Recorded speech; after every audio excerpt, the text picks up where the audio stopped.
جو آیات کریمہ آپ کے سامنے تلاوت کی گئی ہیں، اللہ رب العزت نے ایک ایسی قوم جس کو دنیاوی اعتبار سے ہر قسم کے نعمتوں سے مالا مال کر دیا گیا تھا، ہر قسم کی دنیاوی آسائشیں اور راحتیں ان کو میسر تھی،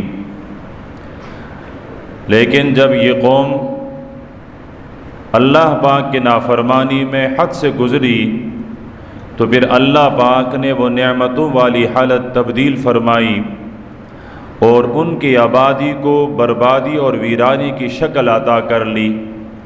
یہ قوم سبا ہے، جن کی اسودہ حال، جن کی مالداری تمام اقوام میں مشہور کیا ضرب المثل ہے کہ جب بھی کسی قوم کی خوشحالی اور فراخی کا ذکر کیا جاتا ہے تو قوم سبا کی حالت کو بطور نمونہ، بطور مثال پیش کیا جاتا ہے، لیکن یہ قوم جب اللہ پاک کی نافرمانی میں حد سے بڑھی تو اللہ پاک نے اس قوم کو غرق فرما دیا۔ قرآن پاک کے مطالعے سے یہ معلوم ہوتا ہے کہ دو قوموں کو اللہ پاک نے پانی میں غرق فرمایا ہے۔ ایک حضرت نوح علیہ السلام کی قوم اور یہ دوسری قوم سبا ہے۔ نوح علیہ السلام اللہ کے نبیوں میں سے سب سے پہلے تشریعی پیغمبر ہے، یعنی جس پیغمبر کو امت کے لیے حلال اور حرام، جائز اور ناجائز یہ احکامات عطا ہوئے، یہ پیغمبر سب سے پہلے حضرت نوح علیہ السلام ہیں۔ جو 5 اولو العزم پیغمبر ہیں ان میں سے ایک حضرت نوح علیہ السلام کا نام مبارک بھی ہے۔ زمانہ تبلیغ بھی تمام انبیاء سے سب سے زیادہ طویل اور لمبا عرصہ ہے۔ قرآن پاک نے جو حضرت نوح علیہ السلام کی دعوت والی زندگی ذکر فرمائی ہیں وہ 950 سال ہیں۔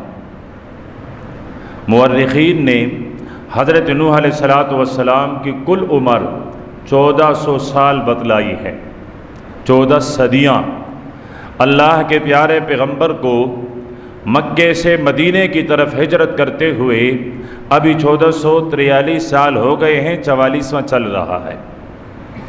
اتنا لمبا عرصہ یہ اکیلے حضرت نوح علیہ السلام کی عمر تھی، اور اس عمر میں جو انہوں نے اللہ پاک کی وحدانیت کی طرف قوم کو بلایا تو یہ 50 کم 1000 یعنی 950 سال یہ تبلیغ کا زمانہ ہے۔ اور کیسے تبلیغ کی؟ فرمایا انی دعوت قومی لیلا ونہارا، اے میرے رب میں اپنے قوم کے پاس دن کو بھی گیا، رات کو بھی گیا، میں نے ان کے جھوپڑیوں پر بھی دعوت کے لیے دستک دی، میں ان کے بڑے بڑے محلات کے دروازے پر بھی پہنچا،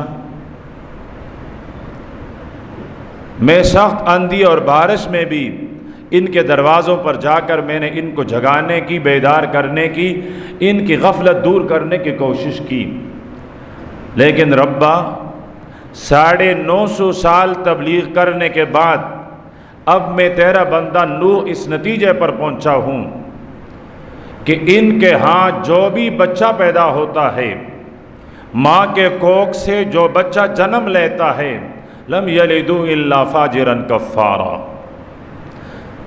وہ اپنے معصوم بچوں کو بھی کافر ہی جانتے ہیں، ان کے ہاں تو کوئی مسلمان بچہ پیدا ہوتا ہی نہیں ہے۔ اب حضرت نوح علیہ السلام نے بددعا فرمائی کہ رب لا تذر علی الارض من الکافرین دیارا، اے میرے رب اب زمین پر ان کا کوئی ایک خانہ، کوئی ایک گھر بھی آباد نہ ہو، یہ سارے کے سارے تباہ ہو جائیں۔ تو اللہ پاک نے حضرت نوح علیہ السلام نے فرمایا وَاصْنَعِ الْفُلْكَ بِأَعْيُنِنَا، نوح ہماری نگرانی میں ہمارے سامنے تم کشتی بنا لو۔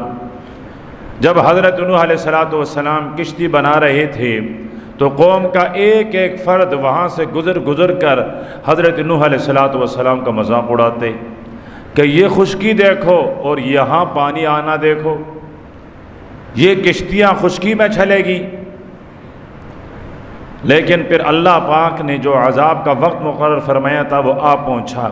وفارت النور، اور جگہ تو درکنار، آسمان نے بھی اپنے خزانے برسانے شروع کیے، زمین نے بھی اپنے خزانے اگلنا شروع کیے، لیکن جہاں روٹیاں پکتی ہیں اس تندور میں بھی پانی ابلنے لگا،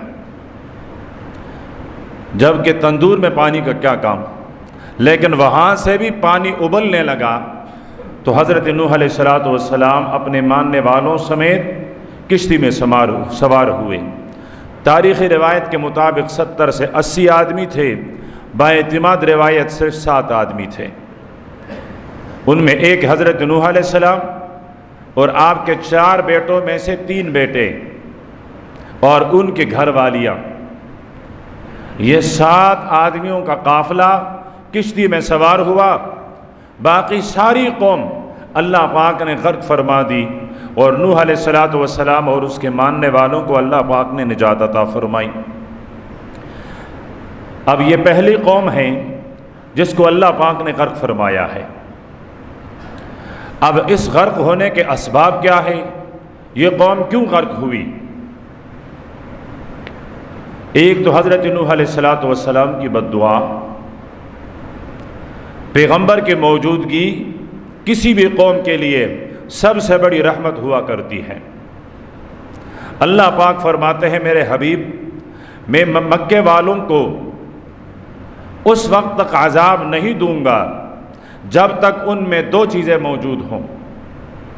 ایک، آپ کی ذات مبارک، وما کان اللہ لیعذبہم وانت فیہم، تیرا رب ان کو کبھی بھی عذاب نہیں دے گا جب تک آپ موجود ہو۔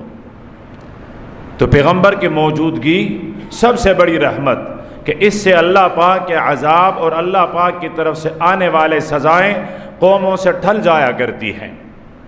اور دوسرے نمبر پر فرمایا میرے حبیب، میں اس قوم کو کبھی عذاب اور سزا میں مبتلا نہیں کرتا جب وہ قوم مستغفرین، استغفار کرنے والے ہوں، اپنے گناہوں پہ نادم ہو کر بخشش طلب کرنے والی ہو۔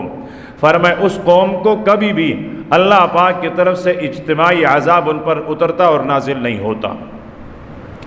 تو ایک حضرت نوح علیہ السلام کی بد دعا، اس کی وجہ سے اللہ پاک نے اس قوم کو تباہ و برباد کیا، کہ حضرت نوح علیہ السلام نے یہی دعا فرمائی کہ رب لا تذر علی الارض من الکافرین دیارا۔ لیکن بنیادی طور پر اس قوم کی ہلاکت اور غرق ہونے کے اسباب اللہ پاک کی وحدانیت کا انکار، کہ انہوں نے اللہ پاک کی وحدانیت کا انکار کیا۔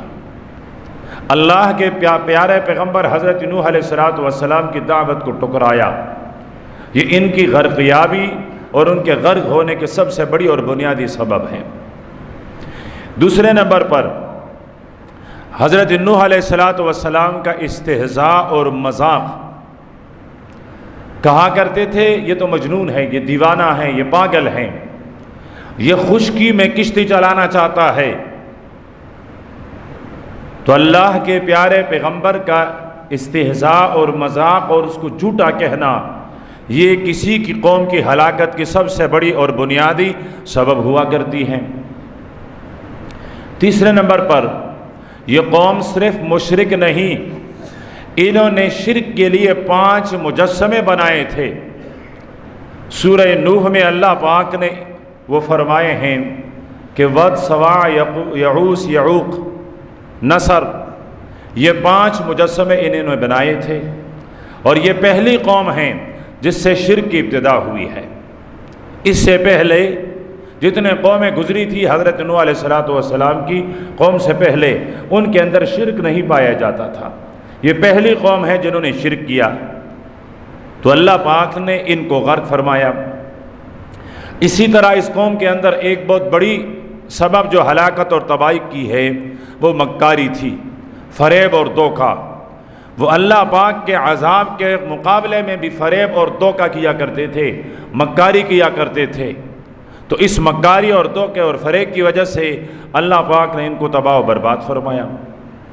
اسی طرح چوتھے نمبر پر ان کے غرق ہونے کے اسباب میں، ہلاکت کے اسباب میں سے ایک سبب گمراہی کا پہلانا تھا۔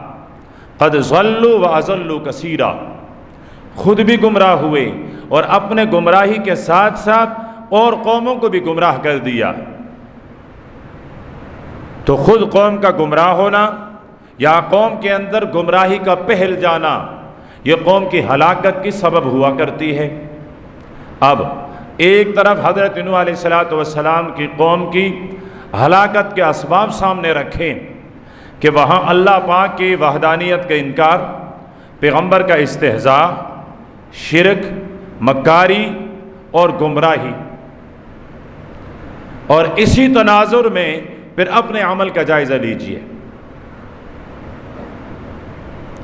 اپنے ماحول کا جائزہ لیجئے۔ کیا ہماری حالت بحیثیت قوم، بحیثیت امت، کیا حضرت نوح علیہ السلام کی قوم سے الگ اور جدا ہے، یا پھر ہم بھی اسی کے نقش قدم پر، انہی کے روش پر چلنے لگے ہیں؟ تو یہ تباہی کے اسباب ہیں، خواہ کسی بھی قوم میں پائی جائے۔ حضرت نوح علیہ السلام کی قوم وہ تو ایک مثال ہے، ایک نمونہ ہے۔